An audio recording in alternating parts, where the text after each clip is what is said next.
Assalamualaikum warahmatullahi wabarakatuh. Nah, teman-teman, kembali lagi dengan saya Yumi. Di video kali ini saya akan membahas tentang makhluk hidup. Nah, untuk itu teman-teman, mari lihat video selanjutnya dengan baik.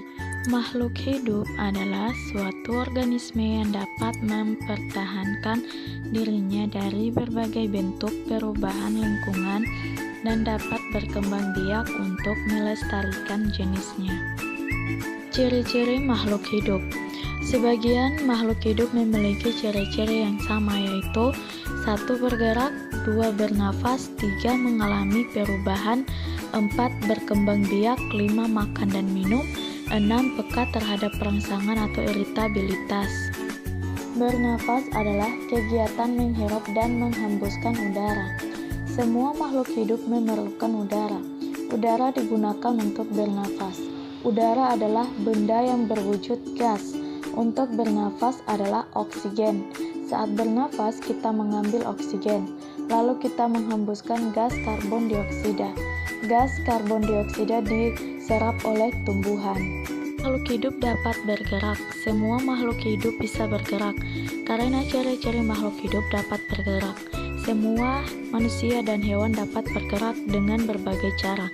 Manusia berjalan dengan menggunakan kaki. Dengan kaki manusia dapat berpindah tempat. Katak juga bergerak dengan menggunakan kaki. Ikan bergerak dengan sirip. Burung terbang di udara menggunakan sayap. Belut dan cacing bergerak dengan perut. Tiap makhluk hidup berbeda cara geraknya. Semua makhluk hidup berkembang biak. Artinya, makhluk hidup memiliki keturunan, yaitu memiliki anak agar tidak punah. Itulah tujuan makhluk hidup berkembang biak. Contohnya, ayam bertelur adalah salah satu contoh perkembang biakan. Dengan berkembang biak, makhluk hidup bertambah banyak. Cara hewan berkembang biak bermacam-macam. Contoh sebagai berikut makhluk hidup berkembang biak, yaitu ayam berkembang biak dengan cara bertelur, tumbuhan berkembang biak dengan cara bertunas, dan sapi berkembang biak dengan cara melahirkan. Bawang berkembang biak dengan umbi. Dan selanjutnya yaitu tumbuh dan berkembang. Tumbuh yang artinya perubahan ukuran tidak dapat kembali ke ukuran semula, dan berkembang artinya perubahan fungsi dari setiap organ menjadi lebih sempurna. Peka terhadap rangsangan, yaitu tumbuhan mereaksi adanya rangsangan. Contohnya, bunga putri malu mengetupkan daunnya saat disentuh. Dan indra merupakan alat tubuh yang peka terhadap rangsangan.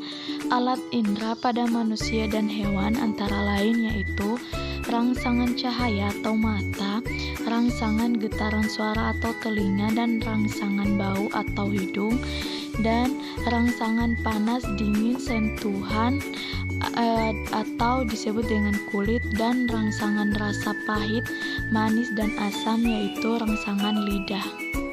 Makhluk hidup dan lingkungannya. Tidak ada makhluk hidup yang bisa memenuhi kebutuhan hidupnya sendiri, termasuk manusia. Misalnya, agar dapat bertahan hidup, manusia perlu makan. Makan manusia berasal dari tumbuhan dan hewan.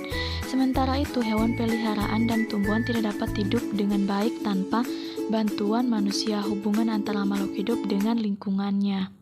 Itulah pembahasan dari saya tentang makhluk hidup, dan semoga bisa bermanfaat untuk teman-teman yang menonton video ini.